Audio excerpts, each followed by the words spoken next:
This is the Builders Business Success Podcast for builders who want to attract more quality clients who aren't price-focused, eliminate cash flow pressure, and get paid for every quote. Here's your host, Mick Hawes. Hey, welcome to another episode of Builders Business Success Podcast. If this is the first time you've listened or watched to this podcast, its purpose is really to help builders overcome all of the unnecessary pain and frustration and challenges that come with running a building business. Most of it is because of the building industry norm. So that's actually good news. If it's something that we all tend to do, all of the builders tend to do, that's common and can be changed, that means everyone can benefit from it. So hopefully we'll be talking and giving you some real benefits on some of those specifics in your building business throughout this episode. So in this episode, we're talking to a buddy of mine. His name's Paul Purdon. He runs a shed franchise down here in Tassie. He's been with the Builders Business Blackbelt for about 150 years. Yeah, he's one of our longest suffering members, and he's certainly learned a lot, and he's got a lot to share. So I'm looking forward to having a chat with Paul. Of course, we've got the regulars, the What Did I Say segment. Going to do a tech review. You really want to hang around for that because this is something quite simple, very inexpensive, that can take a lot of activity off your plate and increase the efficiency and effectiveness of your business. Also got a Q&A that is going to make a big difference when you use this idea and implement it into your business. So it's time to have a conversation with my buddy, Paul Purdon. As I said, he's been around a long time. He's got lots of experience. One of the questions that we get asked quite often is about the smaller jobs. Does the quality client pathway approach and getting paid for your proposals, does that apply for the smaller jobs? The answer is yes and no. It just needs to be modified. So I asked Paul what he does, how he's modified it for his site visits and how well it's worked for him. Site visits I've been doing for a number of years, and of course, as we've learnt with Blackbelt, we should be charging for whatever we can get our hands on, and so charging for quotes wasn't so much of an issue. We would charge for the commercial quoting, we'd charge for housing quoting as per, we've been doing that for years, as a matter of fact, probably 20 years for housing. Back in the early days, just after colour television, I would do site visits for anyone that wanted me to come to site because I thought that was how I could add value to what we did. And there was no structure in place. So what I was doing was, if someone wanted a site visit, I'd look at my diary and I'd go, yes, I'd do it Monday, or someone else would ring, I could do this one Tuesday, I could do this one Wednesday. And what I found, bloody near every day of the week I was doing site visits, and there was no real time for quoting and for running the operational part of the business. So I ended up running around just about disappearing up my own black site. That was a few years ago. I decided, right, well, this is not it. You know, I mean, if I'm going to go to the doctor, I can't just turn up whenever I like. I've got to make an appointment, and those appointments are whenever the doctor's there in the office, you know. So I thought, well, bugger this, let's change how we do that, how I do business. And that is, I've said to my staff, I'm going to do site visits one day a week. I'm going to make it Wednesday. So Wednesdays, our prospects had to fit in with when I was available rather than the other way around. Yeah, cool. And that worked a treat for the last 3 or 4 years, I guess. We've been doing that. But there'd always be the exception, of course, where, you know, if somebody we believe was genuine after going through our qualified process and they couldn't literally get there on a Wednesday, you know, I might, you know, I'd go and see them on a Tuesday or a Thursday. But rather than just book a time willy-nilly, I actually considered the best time that would suit me on those days. So I was starting to get more, it's not selfish, but I think it was about, you know, looking at really when I was available rather than what the customer was available. So I came up with some alternative times. That worked okay for, as I said, for a while. That became more and more often. And so the 8 site visits a week turned into 12, which is more than a day's activity for me. I think, depending on how far away they are from our office, I could probably just squeeze 10 in, 9 to 10. After measuring the success of the site visit prospects, by success I mean those that were converted into sales, I realised that our conversion rate, whilst it was better than our average of 20%, they were approaching 65 to 70%. There was still 35, 40% people didn't go ahead. So that meant I was spending, 40% of my site visit time just showing up, if you like. One of the things that that was important and a light bulb moment for me was some months ago, listening to a landscaper who was involved in the builders group that we're involved with, mentioned that he charges for his site visits. His main point was that, you need to understand the value of you, and people need to understand that, that they need to charge, they need to pay for you to come out to site because you have so much to give and so much knowledge and information. And it got me thinking, and I thought, well, I'm going to give this a try. 3 months ago, I sat down with my sales team and I said, look, this is something that I think will help, not this lolly, but the idea. I think the lolly will help. The whole point about charging for site visits is not about collecting lots of money. And it was the sole purpose of charging for site visits is to sort out those prospects that have come through our qualified process that are nearly there, is to sort out the wheat from the chaff, the men from the boys, or as my father used to say, piss or bit off the pot. So charging for quotes and or site visits isn't just about getting some money back. It's in fact, it's not about the money at all. It's about the prospect having skin in the game. And I asked Paul, what difference has it made to his workload, but also how the prospects respond since he has put paying for site visits in place in his business? I think what it was the timing was right. I was finding up to, say, 5 months ago, that I was just getting run off my feet doing a lot more site visits, especially with the increase in inquiry caused by COVID, believe it or not. I was finding that I was spending a lot more time on site, and a lot more people wanted me on site that in fact were more genuine and ended up buying off us, but had to wait 2 weeks for me to come to site. I think that was the point where I'm thinking, well, now I max out at about 10 site visits a day, as I mentioned before, on a good day, and some weeks I'd have 15, and so that 5 would carry over to the next week, only to find out that 5 the first week didn't go ahead, or 4 maybe, but the 5 that got put off were all genuine buyers. And I thought, well, that's hardly fair. I and my team were struggling with that, I guess, if you like, the fairness of that. And yes, I did know that the landscaper had been charging for a while and others had been charging for site visits. The penny just didn't drop. So I think there had to be a need for me there. The ducks had to be lined up. I had this blockage or hurdle in my own mind about how the hell do I handle that, and then all of a sudden this idea came from the other side. I thought, oh, how simple is that? It's almost as if I hadn't even heard of it before. Yep. But it was just the timing, I think, was right. I quite often get the comment that, that might work in some businesses, but it won't work in mine, or in my niche, or this, that and the other. So I asked Paul about that. What were his thoughts about how well this would work in pretty much any part of the domestic building industry? Well, first of all, let me say to anyone that's listening is that you're not different. We're dealing with human beings. My human beings want to build sheds. Bathroom renovation, human beings want to do bathrooms and houses, the renos or whatever. They're still only humans. And that's what it's all about. It's about the relationship between those of us that have a service to provide to somebody that wants our service. So it doesn't make any difference. The evidence is there with the home builders that I know, the bathroom renovators that I know, the landscapers that I know that are charging the 150. At the end of the day, those of us that have our trade, are running a business, we've earned our stripes in terms of being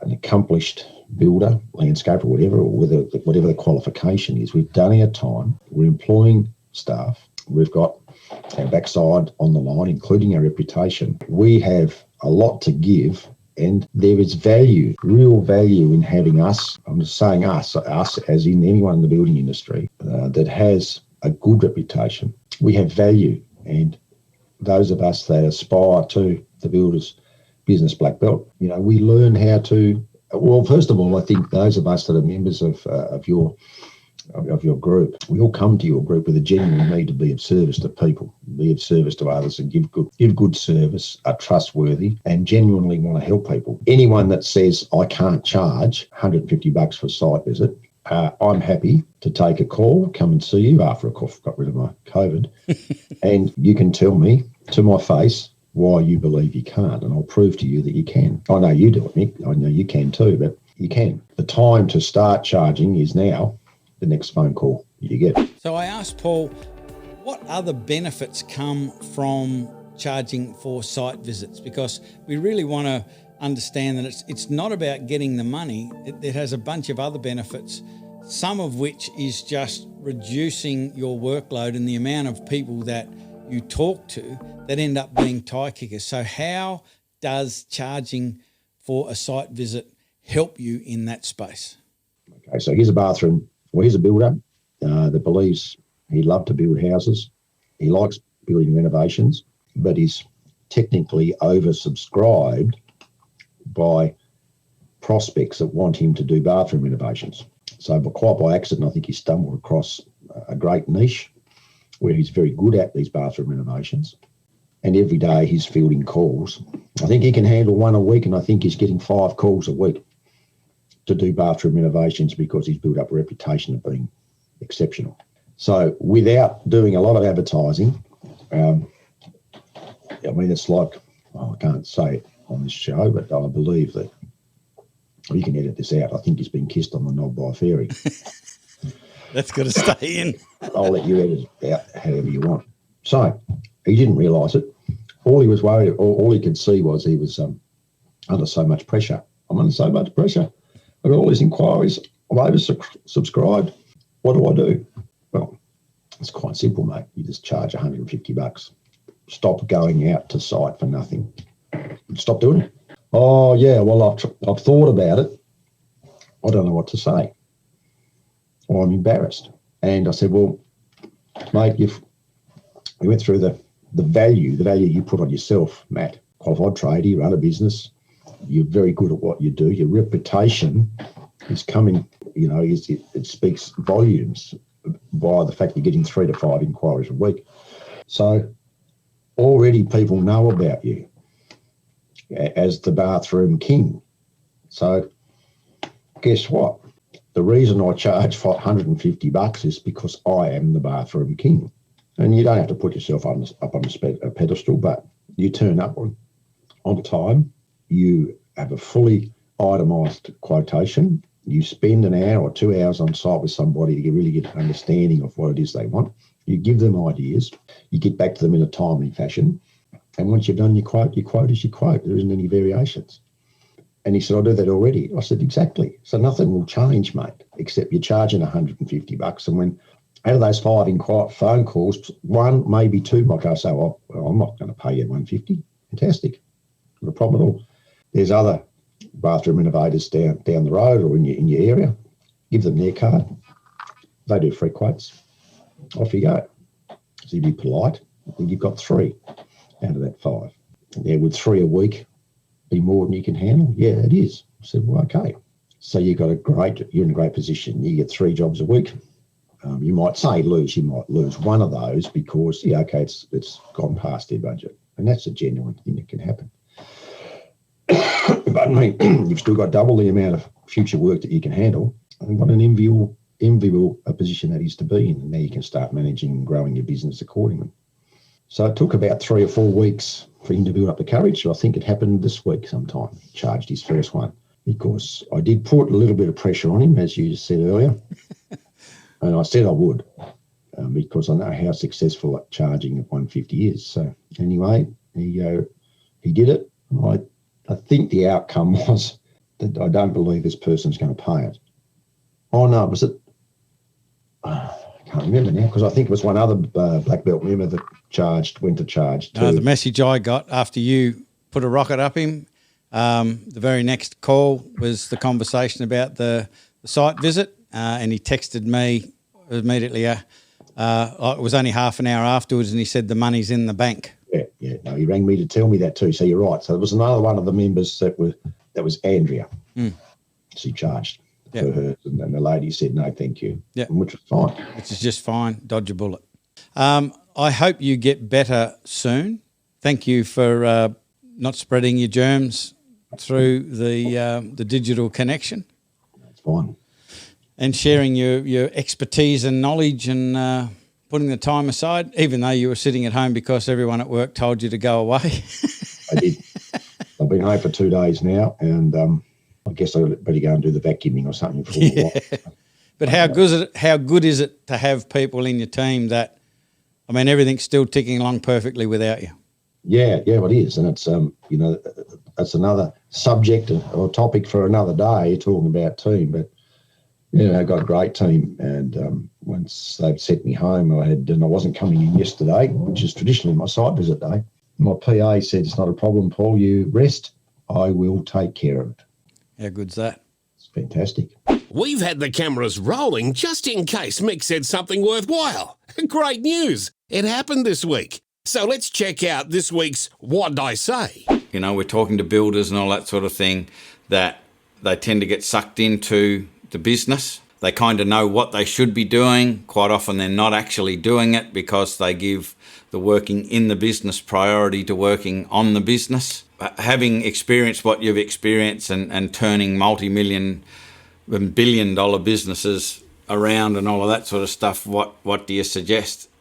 And he said, spend 2 hours a week in a time block on strategy implementation. And he gave an example of working with a multi-million-dollar mining company and just getting the key executives into a room once a week for 2 hours. They'd got in there and they said, "Is there an agenda?" And he said, "No, you already know what to do. This next 2 hours is doing it. Get on the computers, do what you need to do, phone the people you need to phone, make this strategy that you've created." So they've created the strategy. And he said that as soon as you do that, they came back in the next week and knew what they needed to do. But because they knew that this was a work time block, like it was a doing it time block, not planning it or any of that sort of stuff, it was a doing it time block, they started to spend a bit of time in preparation for the doing.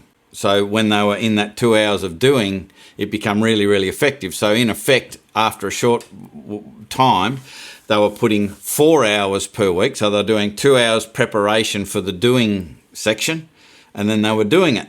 And millions and millions of dollars of difference in that particular business. But if you think about it in a building business, if you're just working on how you can stop some of the bleeding sometimes, like stop some of the bleeding of cash, stop some of the bleeding of productivity through poor practices of your team, stop some of the bleeding with your own wasted time and things like that. If you just worked on systems and processes, the implementation, the creation of the assets and the implementation of that sort of thing, and you just did that for 1 hour a week. It was a time block where everything was shut off, and you did that 1 hour a week. Within a month, you would transform your business financially, time-wise, stress-wise. There was a really great analogy that he used, this was it for builders. But obviously in other industries, it's the same, because builders are so used to instant gratification. And what that means is that you've put up the stud wall, bang, there it is. Like, I've put in the effort, there's a result. We called in the electrician, there's the result. The kitchen guys come in, there's the result. But when you're working on your business, you are learning how to communicate better, learning how to be a better leader, learning how to build procedures and systems, learning how to put quality content out and do all of that sort of stuff. Most of that stuff can take between weeks and years to produce a result. So where is the builder going to gravitate his efforts and his time? Into where he can see a result straight away, or where we're just doing all of this stuff and hoping like hell it's going to work? Number one, understand why you gravitate to working in the business stuff, because of that instant gratification. By just understanding that, we can actually figure out how we can add something extra to the activity that doesn't give us an instant reward or an instant result. We can change that so when we do it, and this is why the time block process is so important, where, for instance, if you do a 50-minute time block, you absolutely must it's essential to give yourself 10 minutes of reward. And if that reward is watching funny cat videos on YouTube and not doing any work for the next 10 minutes because it makes you laugh your guts out, do it. Because it doesn't matter what it is. The key to that 10 minutes is feeling great, right? So relieving the stress, relieving the pressure with some stupidity, watch a few Jim Owen bloody videos or whatever and have a laugh. Or if you're like chai latte, sit down in the sun and have a cup of chai latte for 10 minutes. The impact over time of your productivity by teaching your subconscious that time blocking on working on the business activities gives me pleasure, it means that you'll do it more often. It's tech time. So let's check out some technology to make your business life easier. Okay, it's tech review time. Now this here bit of software here, it's called Active Campaign. It's what we use. It's called a customer relationship management software, or it's a database. It's where you keep all of your clients' information. I know a lot of the building software has this sort of stuff in it as well. The reason I like this one is it does so much and it's incredibly cheap. I think we pay somewhere in the vicinity of $20 a month or something like that for what this can give you, all of the functions that this can give you. We used to pay something like, maybe $300 US a month for a package that this does everything pretty much the same, and I think it's actually runs a little bit easier. But here's the thing that we're always talking about. If you want to reduce your workload, you've got to ask some questions. So you look at the activities that show up on your day-to-day list and you say, what are the things that I don't want to do, that I dislike doing, that still need to be done? And you ask things in this order. Can this be just not done? So dump it. Can it be automated? That's the second choice. Can it be outsourced to another company or virtual assistant organisation to get done? That's the third choice. The fourth choice is, can I delegate it? Now, I ask those questions in that order because it's from cheapest to most expensive. The cheapest is stop doing it completely, but the next cab off the rank is automating, and that's why I love Active Campaign, because you can set it up very effortlessly. So you can just literally click one button, add a tag to a customer's record, and they start to get a flow of emails. Your team get a flow of reminders, so you're not forgetting things. So it ups your level of professionalism. It's giving a lot of quality communication to both your prospects and your clients, depending where they are in the process. And for $20 a month, it can really up your level of professionalism, get a whole lot of activities off your plate, and free you up to do a lot of other things in your business that you know that you should be doing, but you never get around to doing them because you've got a full plate. So the question I get asked a whole lot is, I've started asking to be paid for quotes, and I get told to nick off hairy legs because, the other builder down the road will do it for free. That's exactly right. That's what happens when you just present exactly the same thing and ask to be paid for it compared to someone else who's doing it for free. So what I want to offer you, and this is one of the answers to the questions. There's multiple ways of going about it, but I've got this sheet, and it's simply called, I don't know whether you can see that too terribly well, but it's called the Free Quote Suck Explainer. And it's just got half dozen ideas that you can learn to explain to your prospect as to why free quotes suck.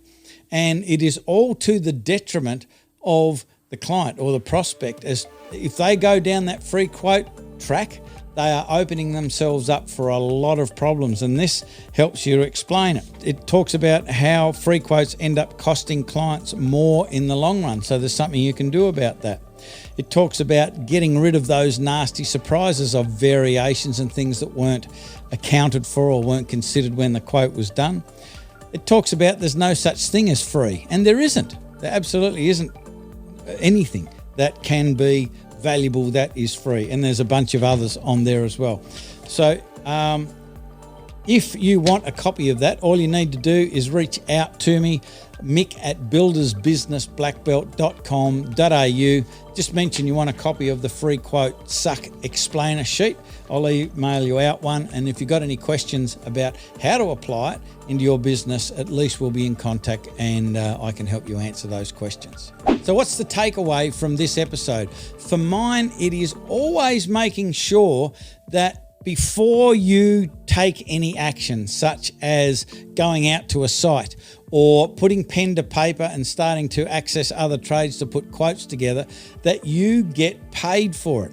Basically, what's happening if you don't is you're the only one in the process that has skin in the game. The client or prospect at that point doesn't have any skin in the game, so they've got nothing to lose. There's no urgency. If it doesn't happen when it's meant to happen, it's no skin off their nose. You're the only one that is losing. So it's really important that you have a process in place in your business that has what we call in Blackbelt behavioural hurdles. So in our quality client pathway, it's full of behavioural hurdles that cause your prospects to take action, and until and unless they take that action, you don't go to the next step. And what this does is ensures that you don't get your time wasted, you don't get used up by the time wasters, the price shoppers, the bargain hunters, all of those sort of people. And if you follow the process properly, you will be paid for your quotes, particularly if you're using some tools like the free quote suck explainer that I talked about. So that would be my takeaway, is make sure you've got a process in place for all of the parts of your business that protect you from getting your time and your energy, your knowledge and your intellectual property stolen. So I hope this was helpful. I hope you got a lot out of this episode of Builders Business Success Podcast. We are here to help, and I am genuine about offering help to you to implement the ideas that we talk about in the Builders Business Success Podcast, the stuff we talk about in the Builders Business Success Forum, Facebook group, all of that.